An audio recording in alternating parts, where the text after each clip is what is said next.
Ya chicos, vamos a partir con la última parte.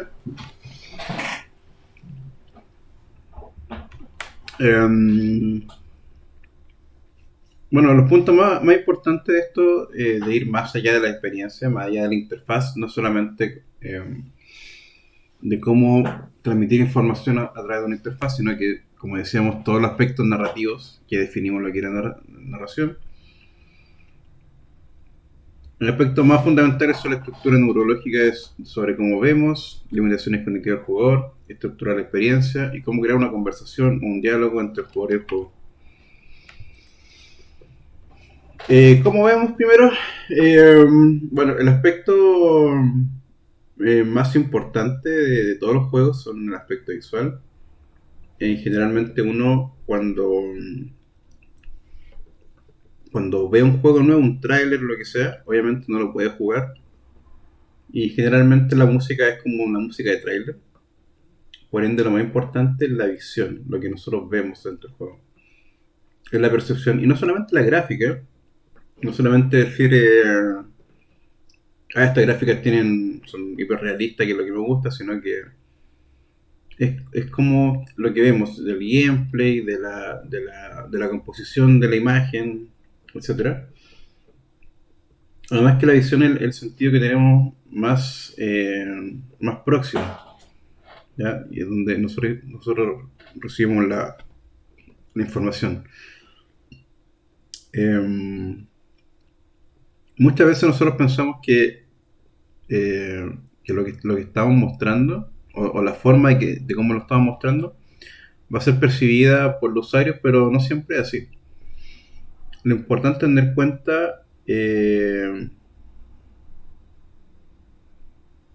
tener cuenta que no vemos con los ojos, sino con el cerebro. Es decir, el cerebro procesa la información. Y por eso quizás todos los ojos vemos lo mismo, pero el cerebro procesa de diferente información lo que estamos viendo. Por ejemplo, acá, de ilusiones ópticas. Acá al lado izquierdo, perdón, hay una imagen en la cual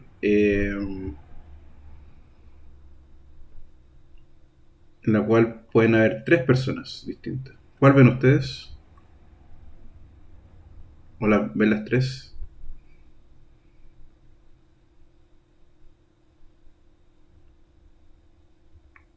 ¿O hay más de tres?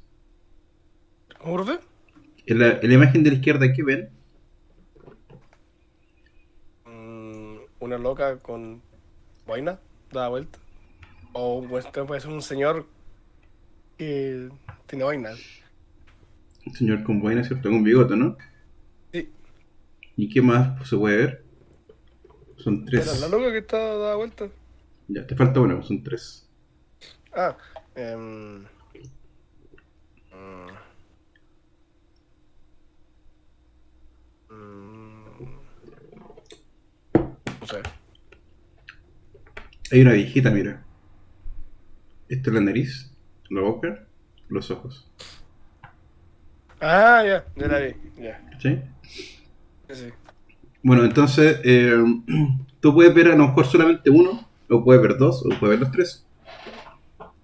Siendo que todos vemos lo mismo, el cerebro interpreta las cosas de esta forma. Y acá, ¿qué ven? En la imagen de la derecha. Es un monito. Un mono, ¿cierto? ¿Y qué otra cosa ¿No? se puede ver? Mm,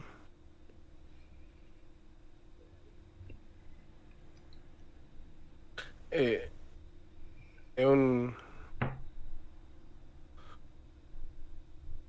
no sé, no sé. Es como un tigre aquí, mira. Está la oreja, el ojo, la boca, la nariz, la mano. Ah, ya, ¿Lo ahí está. viste? Sí, sí, sí. Y creo que son esos dos nomás. Eh, bueno, a veces hay unas páginas de internet, hay en Facebook que dice, bueno, según lo primero que veáis, se dice que tu personalidad es de esta forma. ¿Lo han visto? Puede que sea así, no lo sé. pero es porque uno tiene más también más desarrollado ciertas áreas del cerebro. ¿Ya? Entonces el cerebro, nos centramos en cómo el cerebro procesa la información visual para poder guiar su vista, diferenciar información, simplificar las cosas, destacar el evento e influenciar. Ese es el proceso que lleva el cerebro, o lo que nosotros deberíamos hacer para que el cerebro podamos influenciarlo finalmente. Es decir, guiamos la vista a lo que queremos que vea, que diferencie la información, es decir, que porque nosotros no queremos mostrarle de repente todo, sino que el aspecto más importante, el que queremos hacer, hay que diferenciarlo.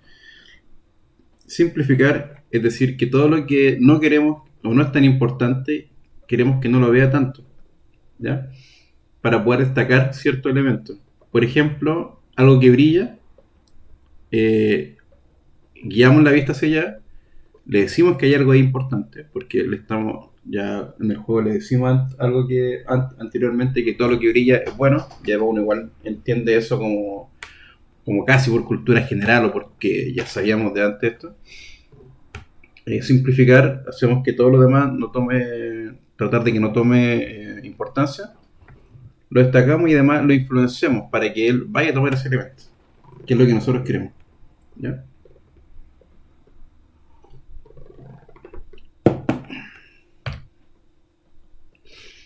Bueno, acá mostramos solamente una imagen de cómo entra la información y se procesa en la parte trasera del cerebro.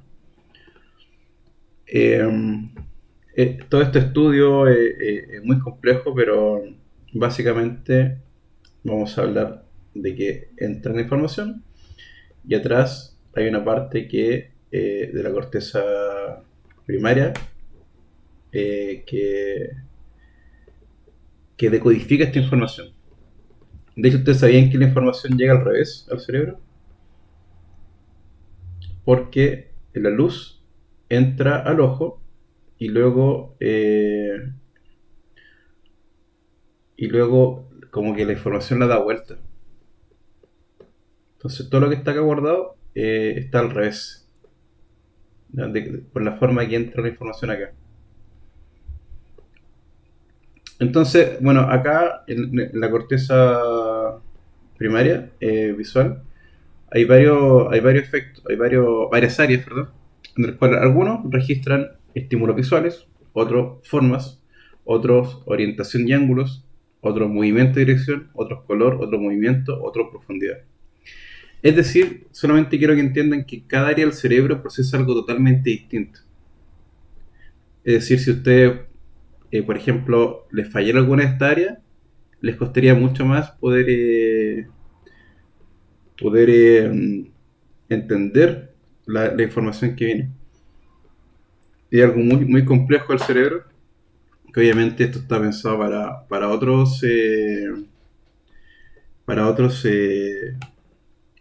eh, otras materias, otras profesiones, ¿ya? Que a lo mejor es mucho más todo lo relacionado a la neurociencia. Pero lo importante es que nosotros entendamos que el cerebro puede distinguir entre todos estos estímulos. Por lo tanto, cada uno de estos estímulos son importantes al momento de crear juegos. ¿Ya? También entendamos que el cerebro es un poco perezoso. No le gusta analizar tantas cosas, sino que quiere analizar algo rápido. Ya, este tipo de visión se conoce como visión preatencional, ya que el usuario no está viendo de forma consciente, es decir, ahí me llegan un montón de estímulos en todo momento, eh, pero son estímulos que yo no los voy a procesar, solamente entran. Y todo eso que han escuchado de repente de mensajes subliminales y cosas así, claro, entran al cerebro, pero no los proceso. Yo no digo, esto significa esto, sino que me van entrando al cerebro, me van entrando y se alojan en el cerebro. Y ahí me pueden hasta cambiar una conducta. No sé si era un Inception, por ejemplo, que justamente hacían eso. Alojaban una idea en tal lugar que hacía que después él pensara que la idea se le había ocurrido a él. Y ahí eso hacía que él pensara que fuera real. Em, lo importante de esto es que, como el cerebro es perezoso, lo que nosotros tenemos que pensar siempre es darle la mayor cantidad posible de información para que no tenga que resolver nada. Que la información esté lo más suelta posible, o sea, lo más digerida posible. Que el cerebro solamente le llegue información nomás y se partir a lo que es. Mientras más cercano sea hacia nuestro juego, va a ser más fácil al usuario para entenderlo y saber qué tiene que hacer. ¿Ya? Por ejemplo, Candy Crush. Candy Crush da para poder identificar los tipos de caramelos. Recordemos que Candy Crush tenemos que asociar caramelos, porque son tres líneas. Nos dice de dos formas cuáles son los que son comunes, tanto como color o como forma. Si se fijan, ninguna forma se repite. ¿Por qué? Porque puede que nuestro cerebro esté trabajando o el jugar sea más fácil identificarlos con la forma, o que sea más fácil identificarlo con color. En este caso les damos los dos incentivos para que el jugador pueda decodificarlo como quiera. ¿Ya? Entonces, cuando ustedes hagan juegos también tutorial y cosas así, piensen de cuántas formas se le puede decir lo mismo. Mientras más formas sean, mejor. Obviamente sin saturar al jugador, pero si hay algo de alguna forma y también que brille o que haga algo, o decirle también eh, que una bola está hablando, o de que haya un texto también, que digan lo mismo, es bueno. No se queden solamente con una sola cosa. Si fijan acá, color y forma da un carácter resultante, no son todos distintos, y ahí lo voy asociando después. Por ejemplo, veamos el uso del color. Hollow Knight, que fue un ejemplo que dieron ustedes. Eh, Primero, el fondo del juego. Cada tramo del juego, de cada parte del juego, tiene un color distintivo. Con eso yo sé de inmediato en qué área estoy. Recordemos que este es un juego que es muy amplio, es un laberinto del cual tengo que ir descubriendo cosas y es muy fácil perderse también. Ya que primero el mapa no siempre me da, o el juego en realidad no me da siempre el mapa al tiro, tengo que buscarlo. Y segundo, ni mucha información de por dónde me estoy moviendo, como que está en el mapa, ¿no? No recuerdo si se puede estar en una brújula, como para saber en qué parte del mapa está ahí. Por otro lado, en Breath of the Wild, acá tenemos dos poderes, que también los vimos cuando estábamos hablando del feedback. ¿Se acuerdan del feedback? Que estuvimos viendo también esa clase. Bueno, acá claramente con un poder se coloca rojo para identificar de inmediato qué poder estoy usando. Recordemos que el cerebro no guarda tanta información, por lo tanto, si bien arriba del juego aparece el icono que yo estoy usando para el poder, generalmente estoy mirando la pantalla, no los iconos. ¿Ya? Por lo tanto, en este caso es una forma muy, muy directa y muy como que se nota el tiro que estáis usando, qué poder estáis usando, y después los objetos que yo puedo manipular se me vuelven mucho más de ese color. Se fijan que acá hay como un color medio rojizo, pero este es más rojo todavía. Lo mismo pasa acá. Los objetos que yo puedo manipular se colocan muy amarillos. ¿Ya? Por lo tanto, y se colocan brillantes y con sonidos. ¿Se acuerdan que vimos el tema del feedback?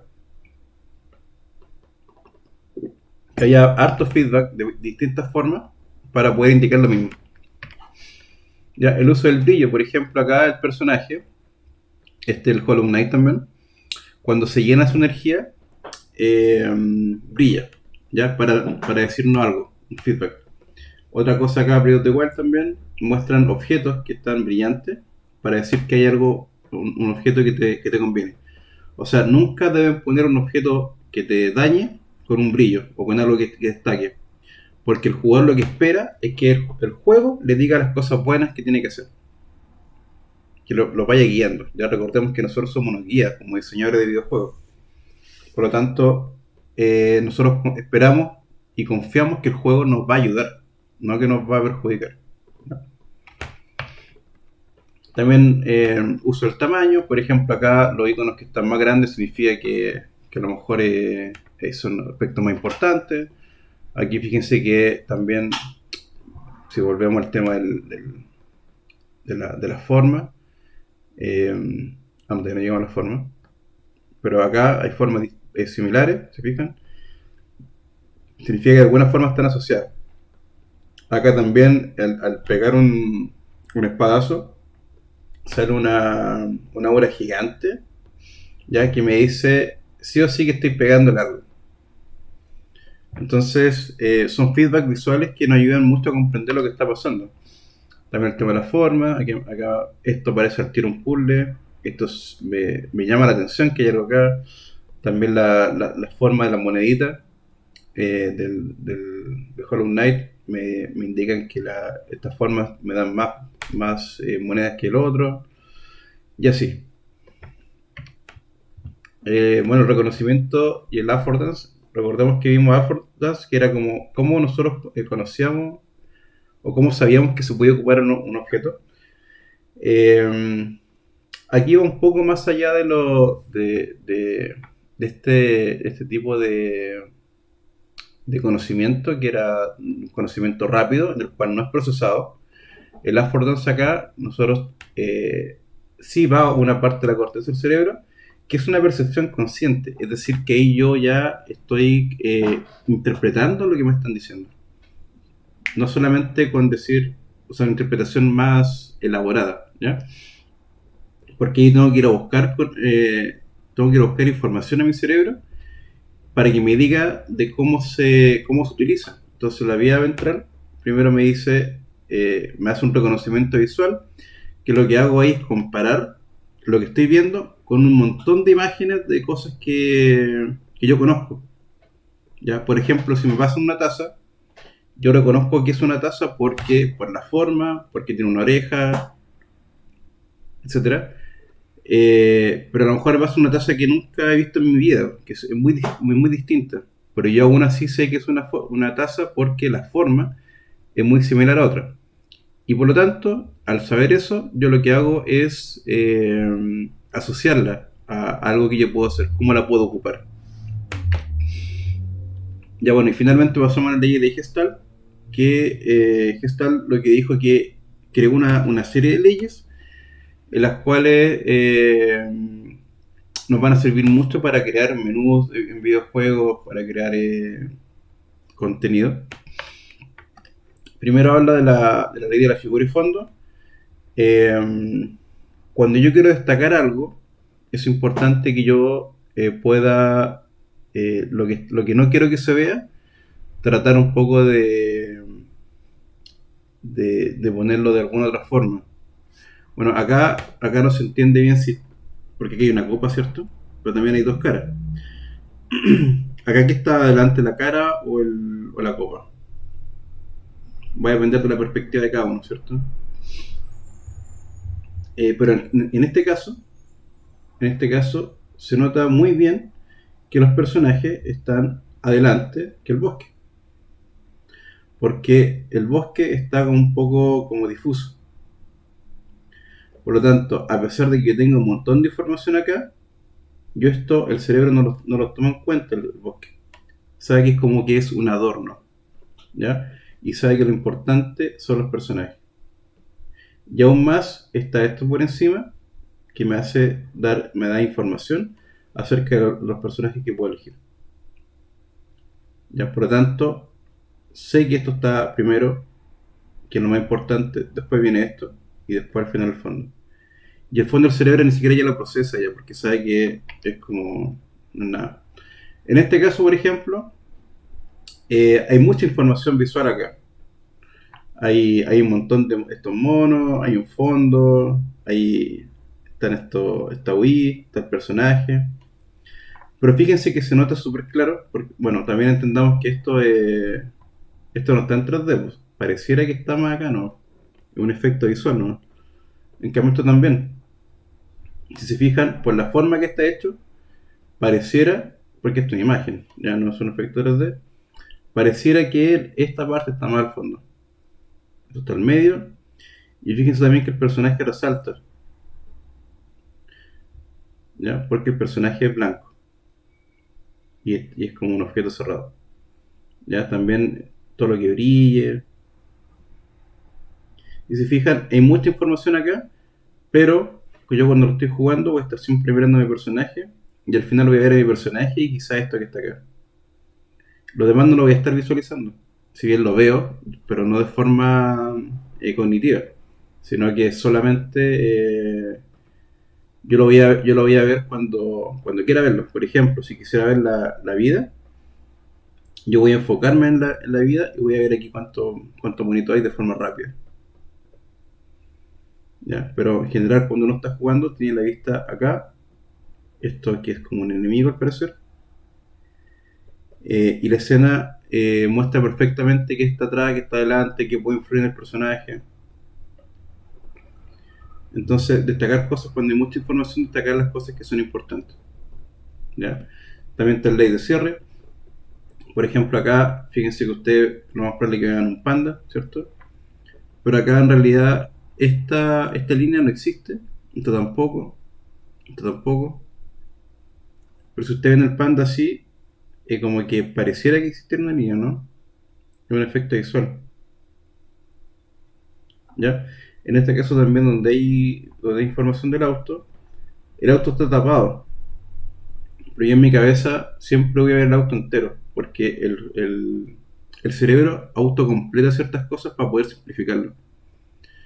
Por ejemplo, si yo tapara esto, yo iría a esta línea, ¿no? Pero cuando está esta información, el cerebro automáticamente completa.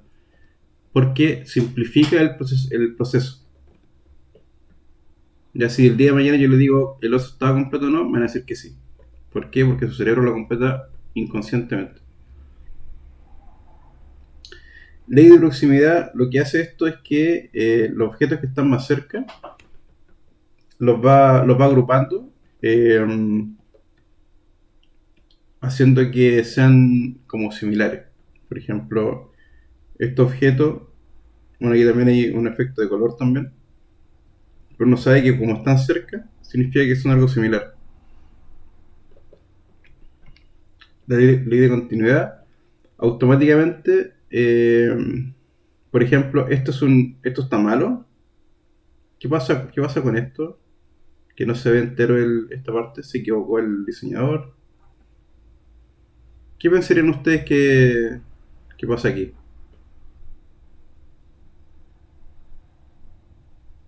Se recortó mal la imagen. ¿Ya? Uno pensaría que se recortó más la imagen, ¿cierto? Pero si estáis jugando este juego y te muestran esto, ¿qué es lo primero que haríais para ver esto?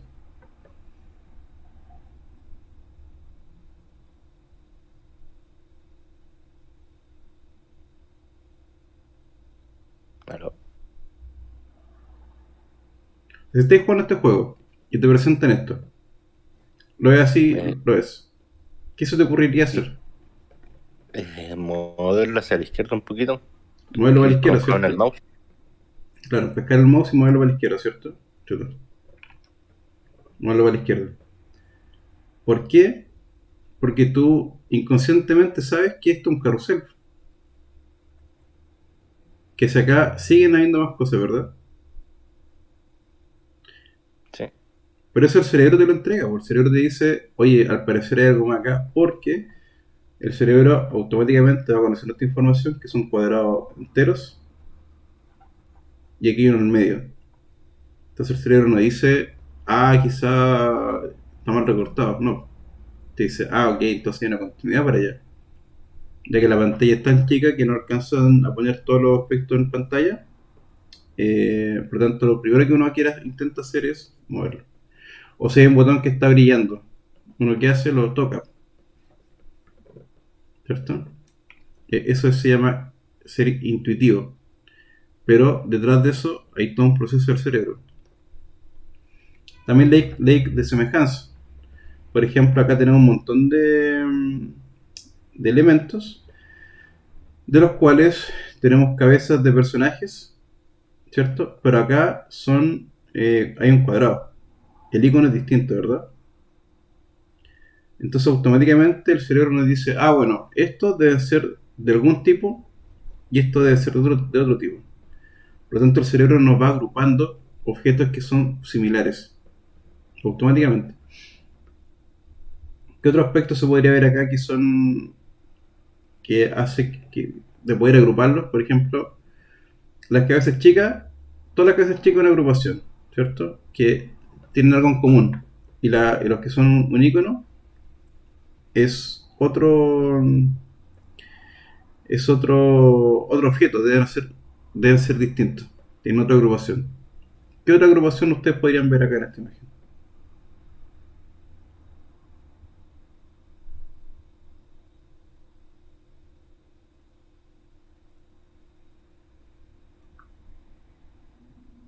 Algo que destaque que ustedes dicen, bueno, todos estos son distintos, por algo.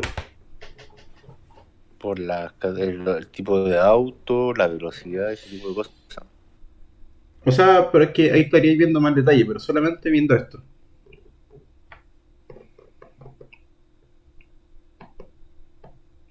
¿Qué otra agrupación podría ser? Entre héroe y villano. Ya, pero ahí dirías a un conocimiento más cognitivo. Es decir, tú tienes que tener información para poder agruparlo, ¿verdad? Mm. Si tú no supieras nada de quiénes son héroe y villano. Igual está bien esa respuesta, ¿eh? Por ahí diríamos más cognitivo. Pero Quetzal lo que hace es que es como algo intuitivo, que no necesitáis procesarlo mucho, sin información. Ah, entonces no se me ocurre. Por ejemplo, Yoshi y este monito, ¿qué tienen en común a diferencia de todo el resto? Este y este. Tiene algo rojo. Tiene algo rojo, ¿cierto? Están marcados de alguna forma. Por lo tanto, significa que esos dos algo tienen distinto que el resto. Si bien estos se agrupan, todos se agrupan, aparte hay una subagrupación que son estos dos. ¿Ya? Entonces, todas esas cosas uno las va agrupando de alguna forma en el cerebro. Bueno, como recordamos, eh, siempre es importante dar información de lo que hemos hecho y de lo que estamos haciendo dentro del juego. Por ejemplo, por qué camino he venido, qué arma llevo, cómo funcionan los controles. Es importante darle información en todo momento al jugador, obviamente sin saturarlo, pero el jugador generalmente no recuerda muchas cosas, sobre todo si dejáis de jugar un rato, venís un par de días sin jugar y vuelves a jugar, algo te tiene que decir cuál es el estado de tu juego, porque si no te vas a acordar. Entonces, si el jugador se desorienta o se frustra, se va a ir del juego. Ya, sobre todo cuando jugamos cuando hacemos juegos free to play o para celulares, hay que conseguir una navegación que sea fácil y sencilla, porque solamente hay una oportunidad. Si el jugador no le gusta o no entiende o se frustra, se va a ir del juego. Ya, la capacidad de recordar elementos generalmente son 4 más menos uno. Cuando ya voy al sexto elemento, más o menos, ya se me olvida el primero. Entonces, muy importante no sobrecargar a las personas con tanta información, o si no, se les va a olvidar. Entonces, cuando les demos tareas, no les des otra tarea hasta que la resuelvan. Entonces, no les preguntes por nada más hasta que completen la tarea. Es decir, vamos de a uno. Les doy esta tarea, que la hagan, ok, perfecto, te doy la próxima tarea. Por ejemplo, en el Breath of the Wild uno puede hacer misiones secundarias y hay un montón. Generalmente uno se olvida y es por eso que hay un menú que te muestra claramente cuáles son todas las subtareas que te quedan pendientes. Si no está ese menú, yo no me voy a acordar nunca de todas las cosas que me dicen porque hay mucha información. ¿Ya? Y recuerden que cuando uno está jugando, ojalá darle toda la información de forma fácil, simple, sin que el cerebro tenga que pensar mucho, porque el cerebro es perezoso en ese sentido. Como que trata de obtener la información lo menos, o sea, lo más procesada posible. ¿Ya? Bueno, un patrón de interacción se definiría como soluciones probadas a problemas comunes. El patrón de interacción Process Funnel recomienda centrar la tarea eliminando todo lo necesario, eliminar las distracciones. Es decir, cuando les demos una tarea, que tenga todas las herramientas posibles para poder terminar esa tarea, y todas las cosas que no sean necesarias, no mostrarlas. Bueno, en este caso me dicen que yo pasé por esta etapa y ahora voy en esta. Entonces ya tengo un mapa de inmediato de una forma rápida, de las misiones que he hecho. No lo hago buscar en varios menús porque se me van a olvidar las cosas. Por lo tanto, este menú me dice, bueno, ¿qué quería hacer? Campaña, ver tu correo, la arena. Se fijan, están todas las opciones disponibles en un solo lugar, de inmediato.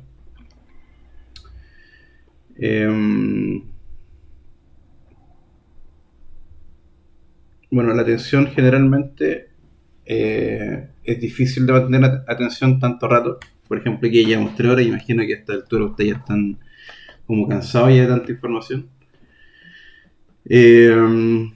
Generalmente uno, estar haciendo un montón de cosas, o sea, cualquier cosa que uno pueda hacer, siempre uno se distrae, se pone a hacer otras cosas.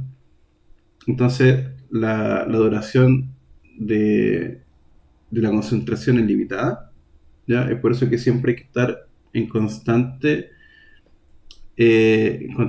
llamando la atención. En general buscamos más significado de una escena que los detalles, es decir, ya, pero aquí como resúmelo, según qué me quiere decir la escena. Y generalmente la atención dura entre 7 y 10 minutos, ¿ya? Entonces uno de los grandes retos como diseñador es mantener la atención del jugador todo el rato. Oye, mire esto otro, mire esto otro. Y necesitamos que el jugador se sienta enganchado siempre, ¿ya? Porque las partidas generalmente son largas. Por lo tanto, tenemos que estar constantemente dándoles, alguna información, manteniéndolos contentos, recompensados, etcétera, para poder mantenerlo enganchado y poder capturar la atención. ¿Ya? ¿Cómo llama la atención? Las caras. Generalmente no le gustan las caras. Te fijas, en este juego hay varias caritas. Están los Angry Birds, están los chanchitos. Eso llama la atención al tiro. Porque uno igual busca como ver la reacción de las caras. Es por eso. Porque las caras dan mucha información. Y como que uno la entiende rápido. Entonces, si está feliz, si está triste, si está, no sé, si le pegaste, te da un feedback. Ya, otro que rápido, que también nos gusta harto, el tema de la comida. Es decir, juegos como que tengan que capturar comida, como en este caso del Cat Drop, siempre van a ser atractivos. Y por eso también que son tan atractivos los juegos como de granjas. Ya que uno dice, bueno, tenemos que ir a sacar los huevos a la gallina, tenemos que cosechar. Inconscientemente nuestro cerebro, por el ADN, no sé por qué, está arraigado que todo este tipo de juegos son, o sea, de poder cosechar, todo eso es como gratificante, de poder obtener recursos, ¿ya? Entonces, las caras, la comida vende, el sexo vende, o sea, todo esto que sea como llamativo, de mujeres en bikini, cosas así, también vende harto. Lo que es el peligro también, el juego donde tú estás ahí, inserto en una guerra, en donde hay que matar zombies, eso igual atrae harto. También la historia, una historia interesante, una narrativa. Eh, eso atrae. Son como los aspectos que más atraen, de los juegos. Y el aspecto visual también, ¿no? Y bueno, eso. ¿Y a ustedes qué les llama la atención en un videojuego? ¿Qué es lo primero que buscan en un videojuego para que queden enganchados? Y yo cacho que sea de tener la persona como un mundo abierto, que sea RPG básicamente. Y no sé, que tenga una estética como realista, en el sentido como que parezcan como personas o como con... No sea como cartoon, por ejemplo. ¿Cómo más realista? Sí, como realista, que tenga como cosas para explorar o misiones, hartas misiones secundarias, que pueda levelear, cosas así. O sea, eres como bien curioso. Te gusta como ir investigando, viendo la historia también. Sí, sí. Y bueno, también depende según el juego, es que si es que me doy el tiempo como de, no sé, pues, hacer misiones o leer como anotaciones, cosas así, porque por ejemplo hay juegos en los que me da lo mismo, yo quiero pasar la historia nomás. Pero en algunos sí me importa como ver qué pasa. No, en general me da flojera leer todo. Como que quiero acción. Sí, no, sí, pero depende. No, pero no es como que lea todo, sino que como que al Ujú. menos lo mínimo para cumplir mi cuota personal de, ya, leí hartas cosas. Vamos acá. Por lo menos entiendo la historia. Bueno, por eso los juegos Sí. también tienen historias secundarias, tienen mucha información, pero no es obligatoria, porque hay distintos tipos de jugadores también. Entonces, si a ti te gusta como buscar harta información, la voy a leer entera, y si no, no, pues, sigue jugando. Yo por lo general cuando voy a hacer misiones, no sé, pues, me hago las misiones secundarias y llego a la principal overleveado. Claro. O sea, empezáis a levelearte antes, para llegar. Ujú, haciendo cosas y me olvido. Me olvido de la misión principal y hago otras cosas. Pero como, oh, cierto, había historia. ¿Y el resto qué le llama la atención en un videojuego?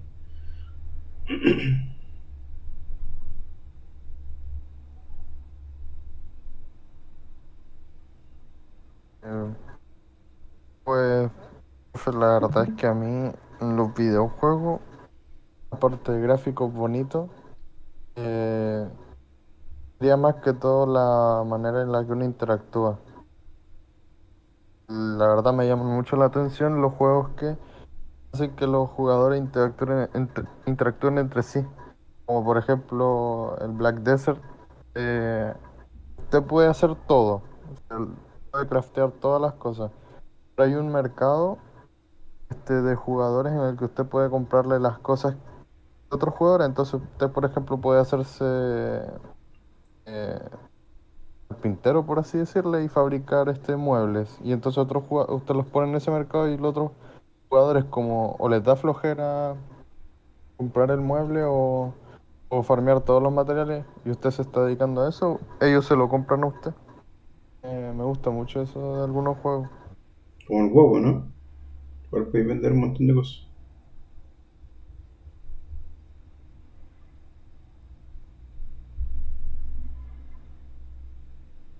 ¿Cómo dijo, profe? Como el WoW, el World of Warcraft. Eh, Ahí podéis vender cosas también. un- sí, es que no conozco muy bien el World of Warcraft. Lo medio lo veo por un primo, pero no lo juego, no lo he jugado.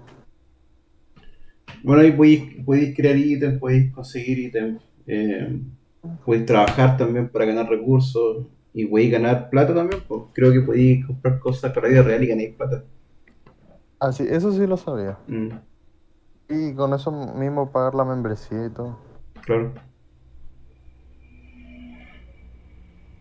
sí. Ya chicos, lo dejamos hasta acá. La próxima clase vamos a ver guión. La idea es que ustedes puedan escribir un guión para su videojuego. Ustedes en el laboratorio pasado hicieron un documento de alto nivel, ¿cierto? Y de concepto de un videojuego. La idea es que vayamos aterrizando ese juego y hagamos un guión. La idea es que todo esto que vimos hoy día de la narrativa, de cómo mostrarlo, eh, vayan pensando también cómo, dependiendo del target que tienen, para ir haciendo la forma de cómo ustedes quieren contar la historia. ¿Ya? Entonces vamos a ver la estructura del guión y con esto vamos a estar preparados para hacer el guión ya de su juego. Bien, chicos, ¿alguna duda, consulta antes de terminar? No, profe. Al menos yo no. ¿El resto? ¿No hay? Ya. Ya, pues, que estén bien. Nos estaremos viendo entonces el próximo jueves. Un abrazo a Sí, todos. profe. Nos vemos. Cuídese. Chau, chau. Igual cuídense.